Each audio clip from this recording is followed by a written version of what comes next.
कि कसौटी में यदि भागवत को कस के देखा जाए तो भागवत बिल्कुल खरी उतरेगी।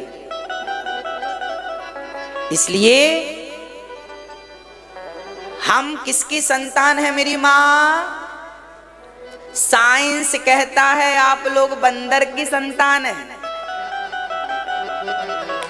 साइंस कहता है आप लोग, आपके बच्चे स्कूल जाते हैं ना पढ़ने, इनको पूछना, साइंस में पढ़ाया जाता है कि तुम बंदरों की संतान हो। अरे तुम होगे बंदर की संतान, तुम्हारे बाप दादे होंगे, हम भारतीय ऋषियों की संतान है।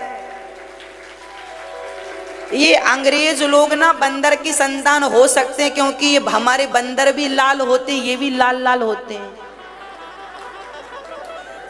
ये अंग्रेज लोग ना बंदर की संतान हो सकते हैं क्योंकि हमारे यहाँ तो बंदर भी देखो लाल होता, बिल्कुल आगे पीछे लाल ही लाल है उसका, ये भी लाल है, ये बंदर है, ये बंदरों की संतान है, कन्फर्म है, नो प्रॉब्लम।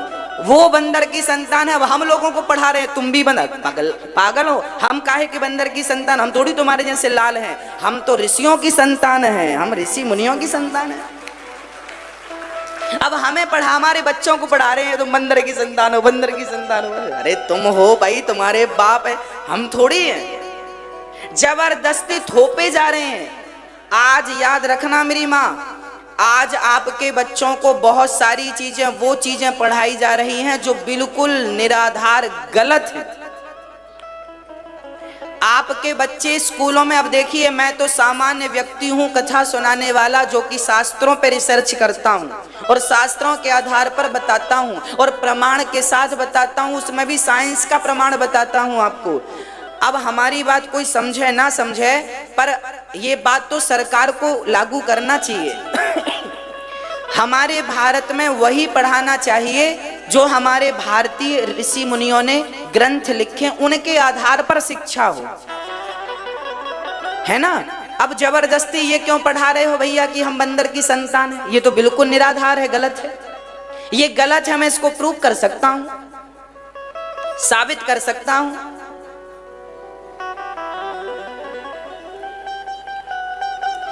यदि चलो साइंस, जो लोग ये कहते हैं कि हम बंदर की संतान हैं, तो मेरा एक सवाल उनसे है जो ये पढ़ाते और पढ़ते और लिखने वाले हैं, उनसे जरा बताओ, यदि आप बंदर की संतान हैं, आपके बाप दादे पहले बंदर थे, तो भैया बंदर तो आज भी हैं। हाँ, चलो बंदर लुप्त हो जाते तो बात समझ में आती कि पहले हम हाथ पांव दोनों से चलते थे ऐसे ऐसे, फिर हम धीरे धीरे हमारी पूंछ कट गई, गायब हो गई, फिर हम खड़े होना सीखे, फिर ऐसे ऐसे चलना सीखे। अरे भैया, यदि हम बंदर से इंसान बने होते तो ठीक है, तो बंदर फिर गायब हो जाते ना, फिर बंदर तो बंदर हैं। फिर भाई, फिर मुझे एक बात बताओ, जो व्यक्ति ये लिखने वाला है, मुझे नहीं पता कि ये बात, एक साइंटिस्ट है, मुझे नाम विस्मरण हो रहा है, जिसने ये बात कही है कि हम बंदर की संतान हैं, और दुनिया ने उसकी बात मान ली। अब तो वो कोई बेवकूफ है तो भाई, अब बेवकूफों की कमी तो है नहीं, अब कोई बेवकूफ है और दो बेवकूफी भरी बात करे और लोग मान लें तो इसमें आश्चर्य नहीं है। अब मेरी बात सुनिएगा, समझिएगा, जरा खोपड़ी पर जोर लगाइएगा, बात को, पॉइंट को नोट करिएगा, विचार करिएगा। यदि हम बंदर की संतान हैं, तो बताओ क्या गाय के पेट से क्या कभी गधे का जन्म हो सकता है? कहे साइंस, दुनिया की साइंस पढ़ के बताए हमें, क्या बकरी के पेट से गाय का बच्चा पैदा हो सकता है? नहीं हो सकता। यदि बकरी के पेट से गाय का बच्चा पैदा नहीं हो सकता और गाय के पेट से बकरी का बच्चा पैदा नहीं हो सकता, तो बंदर से मनुष्य कैसे पैदा हो सकता? कॉमन सेंस है भाई, इसमें लॉजिक लगाने की जरूरत नहीं है, सिंपल है। इंसान इंसान है और बंदर बंदर है। बंदर थोड़ी इंसान बन सकता है, या इंसान बंदर बन जाएगा। उसका रहन सहन, खान पान, बोल चाल, आप साइंस बोलता नहीं, धीरे धीरे वो डेवलप होता गया, स्टेप बाय स्टेप होता गया। कितना बढ़िया बेवकूफ बनाते हैं लोग, और आप लोग कितने अच्छे ढंग से बन जाते हैं। आप लोग कहते हैं कथा सुनाने वाले बेवकूफ बना रहे हैं, आप लोग कहते हैं गुरुजी बेवकूफ बना रहे हैं, कथा सुना के बेवकूफ बना रहे हैं, पंडित लोग बेवकूफ बना रहे हैं, साधु लोग बाबा लोग बेवकूफ बना रहे हैं। अरे भैया, हम बेवकूफ बना रहे हैं, तुम ये तो मान लिए कि हम बेवकूफ बना रहे हैं। हम तो तुम्हें ज्ञान की बातें बता रहे हैं, तो तुम हमें बेवकूफ का आरोप लगा रहे हो। और ये जो तुम्हें बंदर की औलाद बता रहे हैं, ये तुम्हें बेवकूफ नहीं बना रहे हैं। जो तुम्हें खुलेआम चैलेंज कर रहे हैं कि तुम बंदर की औलाद हो और तुम मान रहे हो, बच्चों को पढ़ा रहे हो, वो लोग बेवकूफ नहीं बना रहे हैं। अब बताओ क्या कहें हम, किसको कहें हम, किसको समझाने जाएं? बेवकूफों की बाजार में वही है, क्या कहें हम। मैं आपको वो व्यक्ति मुझे मिले जो ये कहता है कि बंदर की संतान, मैं शास्त्रार्थ करने को तैयार हूं, उस बंदे से मिलने को तैयार हूं। मिलाओ, कोई बात करे, प्रूव करके मेरी बात, मैं अपनी बात रखूं और आप अपनी बात रखिए, देखते हैं किसकी बात सिद्ध होती है। विचार करिएगा। कैसे कह सकता है कोई? अरे कहने वाला तो चलो पागल था, मान काहे लिया? वो पढ़ाने लगे, आपके बाप दादे सब पढ़े हैं कि हम बंदर की औलाद हो। लो बेचारे, ऋषियों की संतान से तुम बंदर बन गए, बताओ क्या करोगे?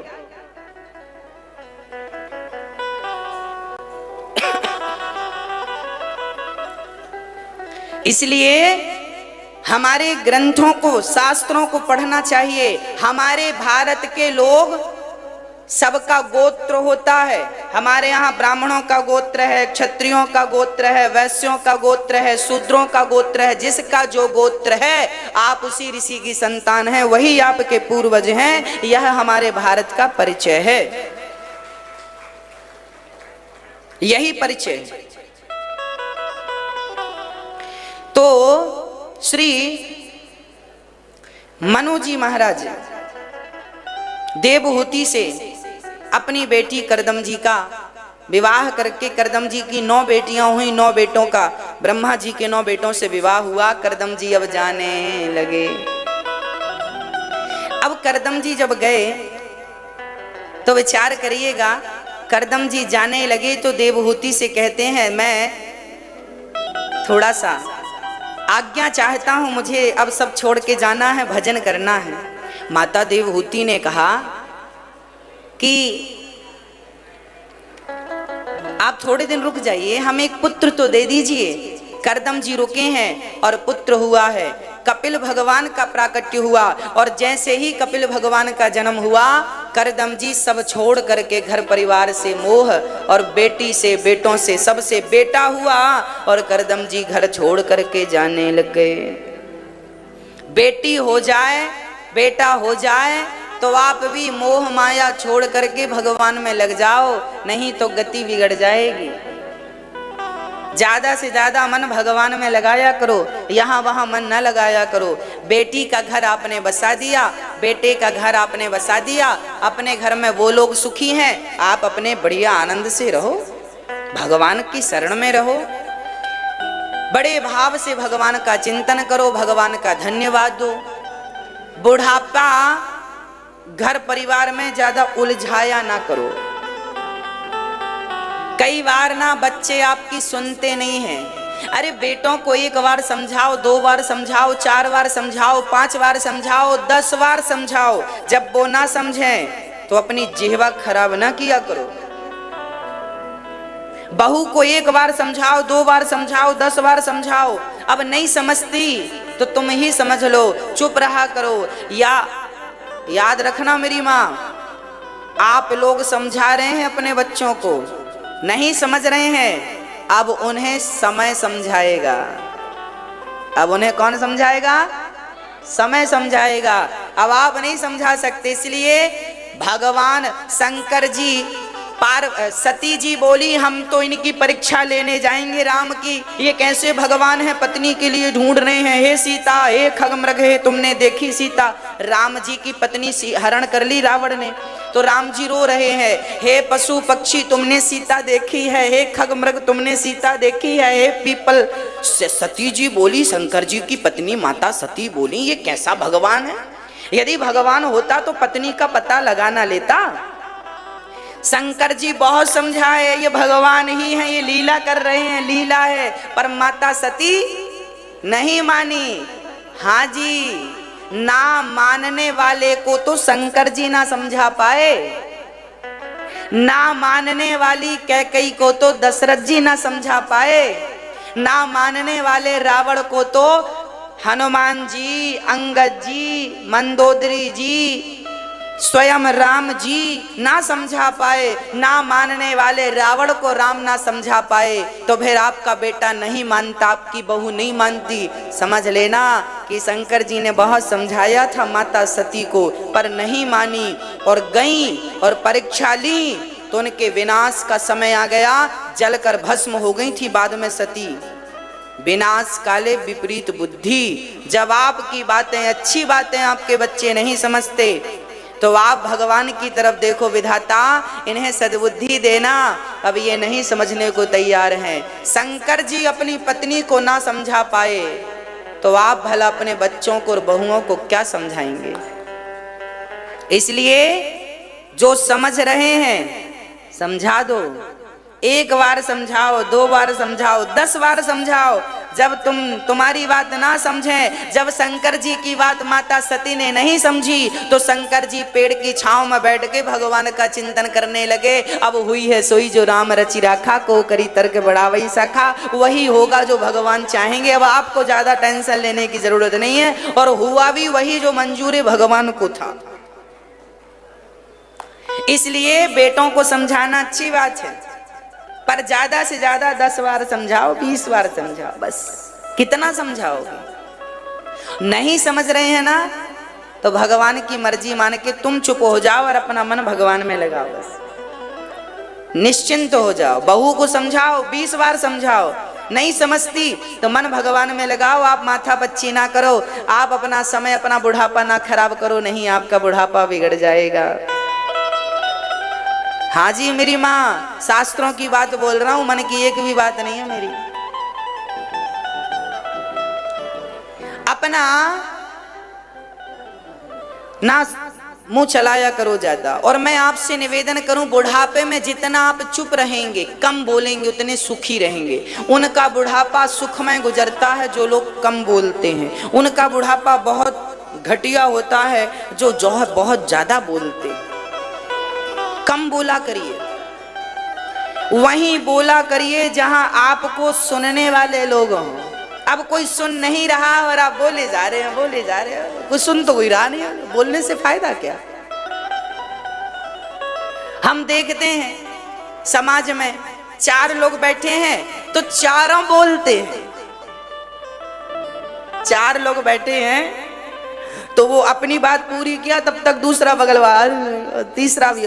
कई बार ये होता चारों, अब सुन कौन रहा इनसे पूछो। सुनना कोई नहीं चाहता, बोलना सब चाहते हैं। इसलिए कहता हूं आप मौन व्रत, बुढ़ापे में एक व्रत लेना चाहिए हमें। कौन सा व्रत? मौन व्रत। मौन रहो तो ही अच्छा है, कम से कम विष मत घोलो। बोलो यदि पहले तुम तौलो, फिर मुख को खोला करना। पुष्प नहीं बन सकते हो तो कांटे बनकर। अच्छा एक बात बताओ, इंजीनियर से हम सलाह लेते हैं तो इंजीनियर सलाह फ्री में देता है कि पैसों से? हाँ, उसकी सलाह पैसों में, तुम बोले जा रहे हो फ्री में, बोले जा रहे हो फ्री में। अरे भाई कुछ पैसे वैसे तो लो, कुछ पैसा लेके बोला करो। आपकी बातों में वजन हो, आपकी बातें कीमती। याद रखना, जिनकी बातें कीमती होती हैं उनकी बातें भी बिकती हैं मेरी माँ, उनकी बातें भी बिकती हैं। जिनकी बातों में दम होता है उनकी बातें भी बिकती हैं। हाँ, आपको क्या लगता है? इसलिए अपने आप को कीमती बनाना ताकि तुम्हारी बातें भी वजनदार हों और बिकें। ऐसा नहीं सस्ती बात कर दी, लोग चारों बोल रहे हैं, सुनने को कोई ट्रेंड में आपने देखा होगा।